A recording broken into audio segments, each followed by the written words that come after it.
The Directive, your own training institute.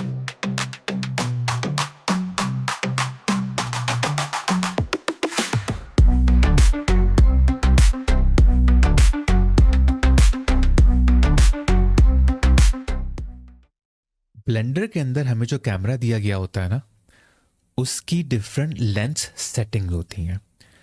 तो lens आते हैं डिफरेंट फोकल लेंथ के साथ। तो इस लेसन में हम लोग देखते हैं कि किस तरह लेंस के फोकल लेंथ को चेंज किया जाए। अगर मैं यहाँ से कैमरा सेलेक्ट करता हूँ, ठीक है, और मैं इसको लॉक भी कर देता हूँ ताकि हम लोग सेटिंग देख सकें। तो कैमरा की अंदर जो सेटिंग्स हैं यहाँ पर आप देख सकते हैं कि हमारे पास यहाँ पर लेंस के अंदर दिया है फोकल लेंथ। अभी मेरे पास 50 mm है जो बाय डिफ़ॉल्ट होता है। तो जितना ज़्यादा जो कैमरे का फोकल लेंथ होता है ना, तो कैमरा का जो पर्सपेक्टिव व्यू है वो थोड़ा नैरो होना शुरू हो जाता है। अगर मैं इसको बहुत ज़्यादा बढ़ा दूंगा तो मेरा जो व्यू होगा ना वो बिल्कुल फ्लैट हो जाएगा, और अगर मैं इसको बहुत ज़्यादा कम कर दूंगा तो बिल्कुल वाइड एंगल हो जाएगा। अभी 50 है जो बिल्कुल आप कह सकते हैं मिडल वैल्यू है। अगर फर्ज करें मैं इसको कर देता हूँ 12, तो फोकल लेंथ इसका जो है वो इस तरह का हो जाएगा। तो फोकल लेंथ जब ऐसा होता है 12 हो जाता है तो मेरे पास एक वाइड एंगल लेंस आ जाता है। जब वाइड एंगल लेंस आएगा तो जाहिर बात है आपका सीन जो है वो जूम आउट हो जाएगा। तो अगर मैं कंट्रोल प्रेस करता हूँ, वैसे मैं यहाँ पर स्क्रीन कास्ट ऑन भी कर देता हूँ ताकि आपको पता चलता रहे मैं क्या क्या प्रेस कर रहा हूँ। तो अगर मैं यहाँ पर कंट्रोल प्रेस करके जूम इन करता हूँ तो आप देख सकते हैं कि कितना वाइड एंगल हुआ है। आप देख सकते हैं कि मंकी का जो फेस है वो बहुत ज़्यादा वाइड हो गया है उसकी वजह से, और आप ये पीछे बैकग्राउंड भी देख सकते हैं किस तरह वाइड हुआ है ये। तो ये इस तरह जो है आपको एक वाइड एंगल यानी कि आपका जो सीन है वो वाइड एंगल जैसा हो जाएगा। ठीक है, मैं एक काम ये करता हूँ, इसके फ्रेम को भी बड़ा कर देता हूँ थोड़ा, और यहाँ से इसको जूम आउट कर देता हूँ। और अगर मैं इसको और कम कर दूं तो ये और ज़्यादा जो है, अगर फर्ज करें मैं इसको 6 कर दिया, ये और ज़्यादा वाइड एंगल हो जाएगा। अगर मैं इसको और जूम करूंगा यहाँ से आके तो आप देख सकते हैं कितना ज़्यादा वाइड एंगल ये हो रहा है।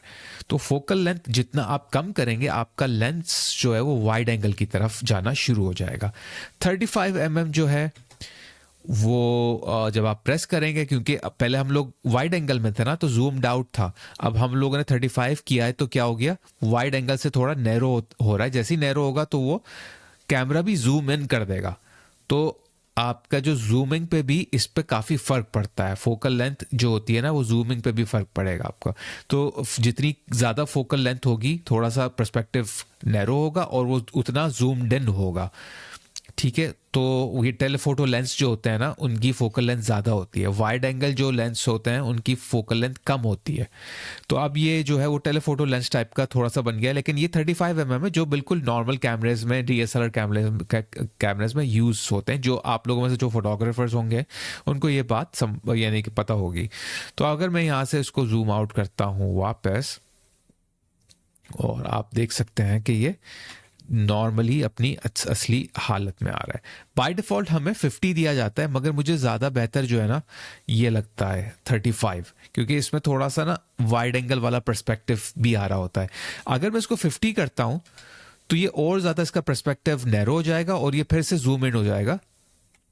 ठीक है, अब इसको दोबारा करना पड़ेगा जूम आउट। तो 50 mm जो है ना वो बेस्ट होता है क्लोजअप शॉट्स के लिए, अगर आपने इस तरह के ना क्लोजअप शॉट्स बनाने हैं, और 35 mm जो है वो मीडियम शॉट्स के लिए बेहतर रहता है।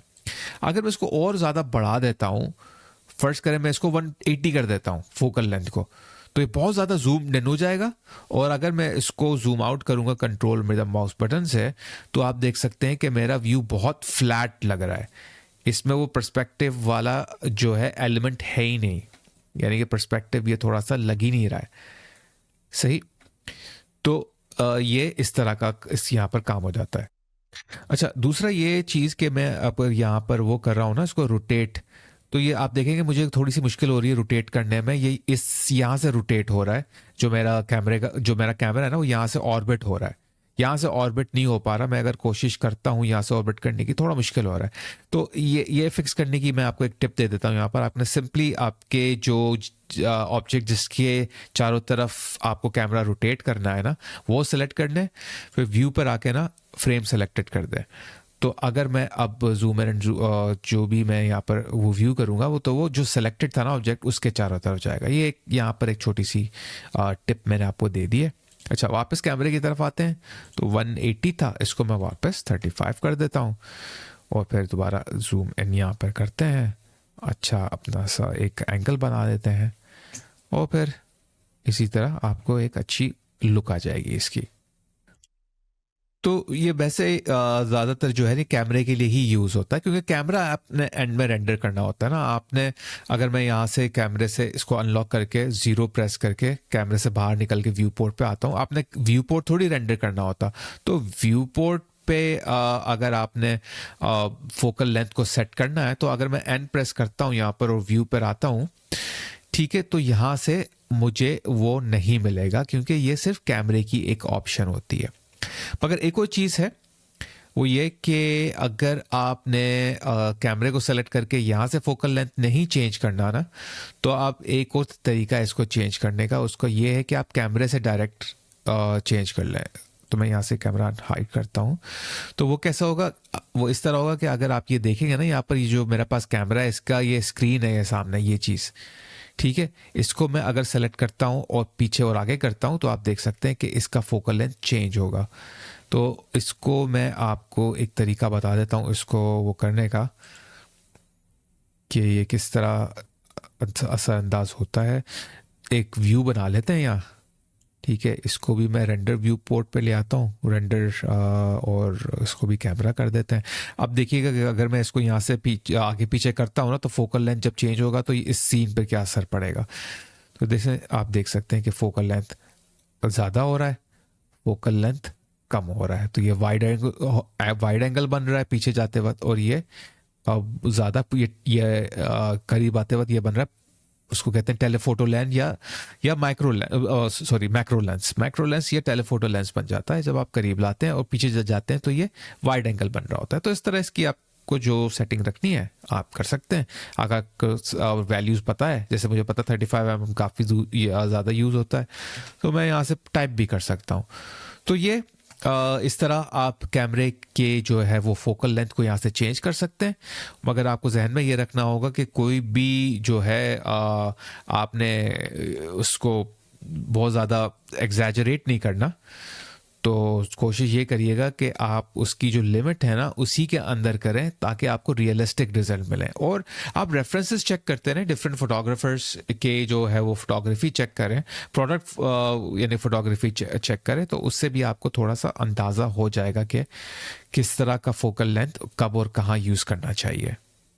अगर आपने अभी तक मेरे चैनल को सब्सक्राइब नहीं किया है तो बराए करम अभी कर लें और बेल आइकन को दबाना मत भूलिएगा। मैंने ये नोटिस किया है कि आप में से काफी लोग मेरे वीडियोस मेरे चैनल को सब्सक्राइब किए बगैर देख रहे हैं। तो भाई अब मेरे चैनल को सब्सक्राइब कर लें ताकि आप जी इंटरैक्टिव कम्युनिटी का एक अहम हिस्सा बन जाए। और एक और अहम बात बताता चलूं, प्लीज मेरी वीडियोस को डाउनलोड ना कीजिए, सिर्फ उन्हें ऑनलाइन देखें। जब आप उन्हें डाउनलोड करते हैं तो मेरे चैनल का वॉच टाइम आवर असरअंदाज होता है, जो बहुत नुकसानदेह है। तो प्लीज आप उन्हें डाउनलोड ना करें बल्कि ऑनलाइन देखें। आप लोगों का बहुत बहुत शुक्रिया। अब मिलते हैं अगली वीडियो में, तब तक के लिए इजाजत दें और अपना बहुत ख्याल रखें।